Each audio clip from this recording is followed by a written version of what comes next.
Hi lovelies, karibu sana to my YouTube channel. My name is Glynis. Thank you so much for joining us if you're new here. If you're a returning viewer, asante sana for the support. Please be sure to subscribe to my channel and click on the notification bell to be notified of any time I post a new video. Now, in today's video, I'll be taking you through some of my favorite African reads in 2020. And without further ado, let's get into it.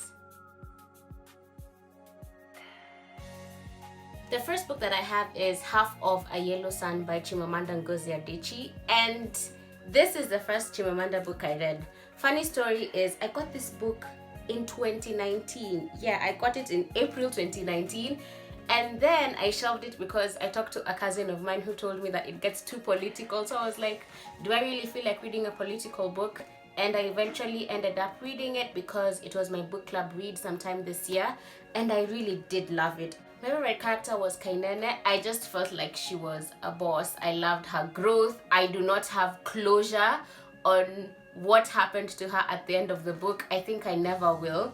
I wanted so badly for Chimamanda to tell us what happened to her, but I think since the book was written until now, if there's nothing coming up, there's nothing coming up. To be honest, I think about Kainene until today. I'm always like, is she okay? Even though I know that she's a fictional character. The thing I love about this book most, it is very rich in African tradition.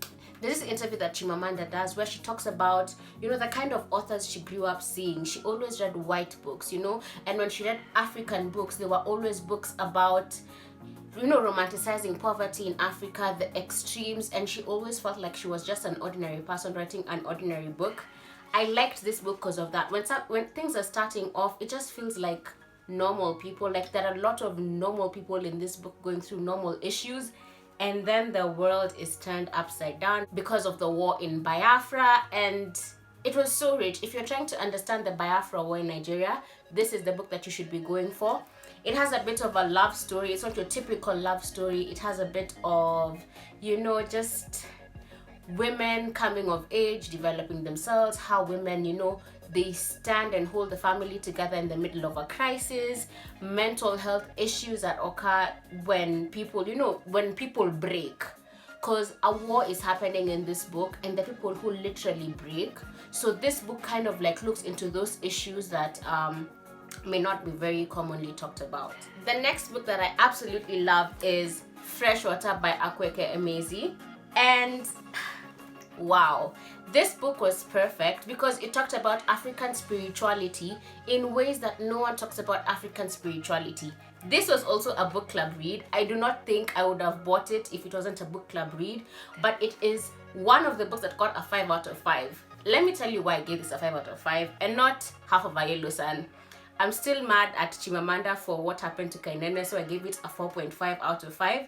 This was a solid 5 out of 5 because it's a coming of age story. It's a story about understanding African spirituality in a way that doesn't make it look demonic or evil. Because the thing that happens with African spirituality, people just go out there and they say, no, that's demonic, that's something evil, But the thing you have to realize is before colonialism, before Christianity came to us, this was our tradition, this was our belief system.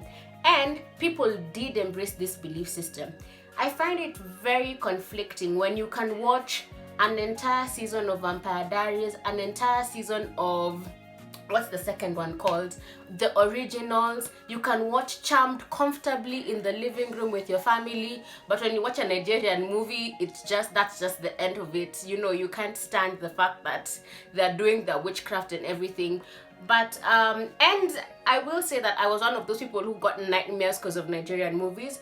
But this book, especially reading it in my 20s, it has helped me appreciate African spirituality. It also goes down to talk about mental health issues, how people cope with mental health issues. There are also some views that some people found extreme in this book because at some point the author decided to take out her boobs because of what she believes in. I loved it. I know it sounds like everything that would go wrong in a book, but it was really amazing. There's this quote I really like on page 7, and this is just where I knew for a fact that this book would be amazing.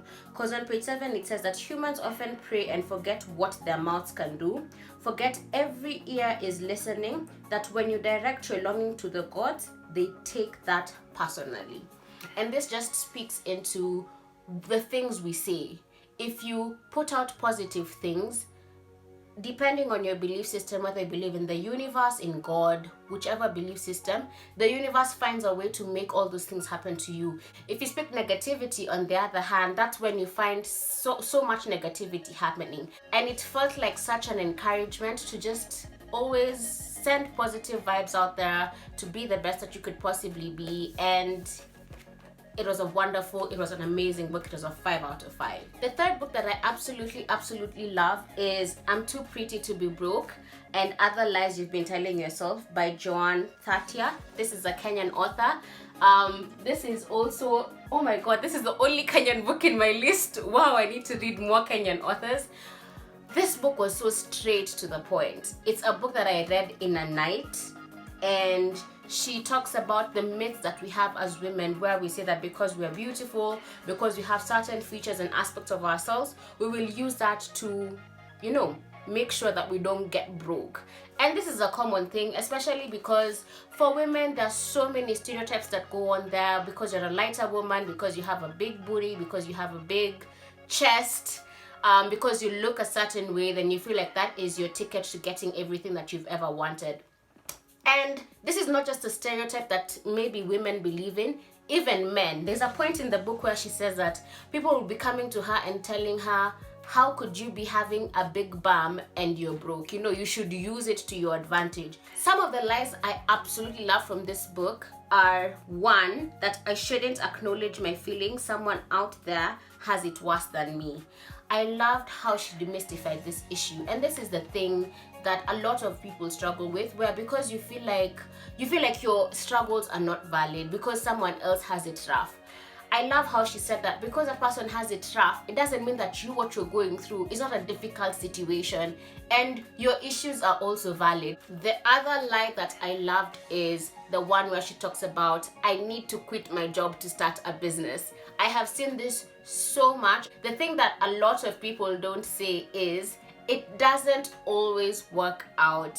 I loved what she said on page 155, where she says, when it comes to your money, be cautious about following trends. Do what works for you and the goals that you have set. We live in a day and age where blowing up is the next thing that we're looking for. Whether you're on Instagram, on YouTube, everyone just wants to blow up. But the thing is, if you do something and it makes you blow up and you don't love it, then it doesn't become sustainable. So I loved how she demystified that.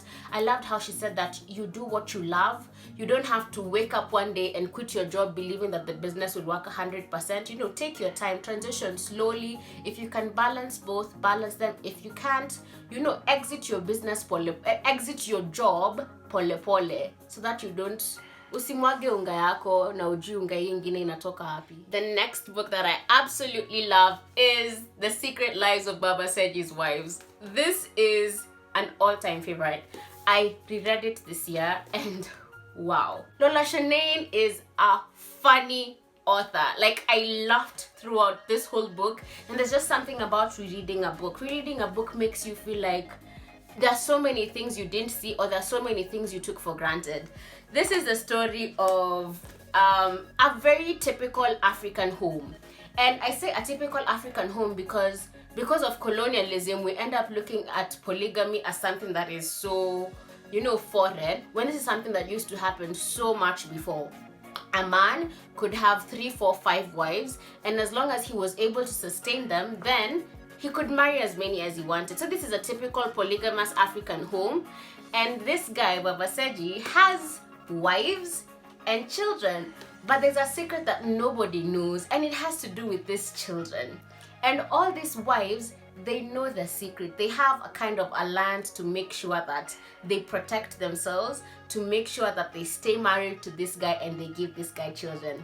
But this last wife has gone to school, is educated, and is not a favorite to the other wives, and she's the one who exposes the secret. I really tried not to ruin this book for anyone, but this is such a favorite book. I mean, you should read this book. You really should read this book. It's actually longlisted for the Orange Prize for Fiction 2011. I'm sure it has numerous awards to it. she just writes very, very well. The final book that I absolutely love that I also reread this year is The Smart Money Woman. This book actually was gifted to me by Natural Glam KE. I will link them down below. They had sent me a package and we did a blog feature together. And I think, considering I do so many interviews on my blog, this was the first time that someone was like, no, let's tell your story. So it felt really, really good to have someone else to tell my story. I'll link the blog post below as well. And they re-gifted me this book, and I feel like I've said this before, but this was one of the books that changed my life financially. After reading this book, okay, let me say why I really loved this book. It has a love story somewhere, and I'm for it because I'm a hopeless romantic.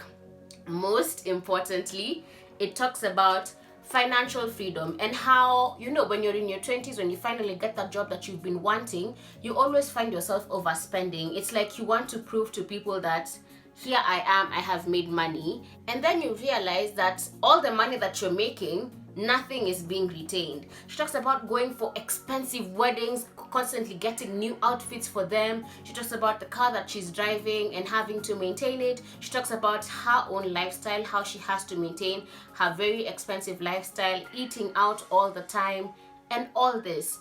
And she finally has the come to Jesus moment where she realizes this money doesn't grow on trees, and I need to do better when it comes to saving. So in case you're struggling with financial issues, I recommend this book because it's a story, but it also gives you like amazing tips like the power of networking, tips like tracking your spending, tips like how to save. You should definitely give it a chance. I'm actually looking for some of the tips that I may have missed out. Yeah, you know, the spending plan, the power of networking, life happens, how to grow your network. Oh, this is the part that I really love in this book. It talks about your asset and the investments that you can make. There are stocks, there are mutual funds, there is real estate, there is money market instruments, and it just goes on and on about it. And I just feel like if you are in your 20s and you're trying to figure out your finances, this is the book for you. And I'll say it's the book for you because sometimes you also hear about people who are investing and they're making huge investments that you do not even understand. This one explains the small investments in a way that you can understand, in the way that even that little money that you have can go a very long way into saving for a better future and into acquiring the things that you want to acquire. That is it for this video. Thank you so much guys for watching it. I appreciate you guys. Please be sure to give this video a thumbs up if you enjoyed it. Comment down below some of your favorite African reads and subscribe to my channel if you haven't. As always, please don't forget to be kind to others, stay safe, and keep winning in whatever you're doing. Bye.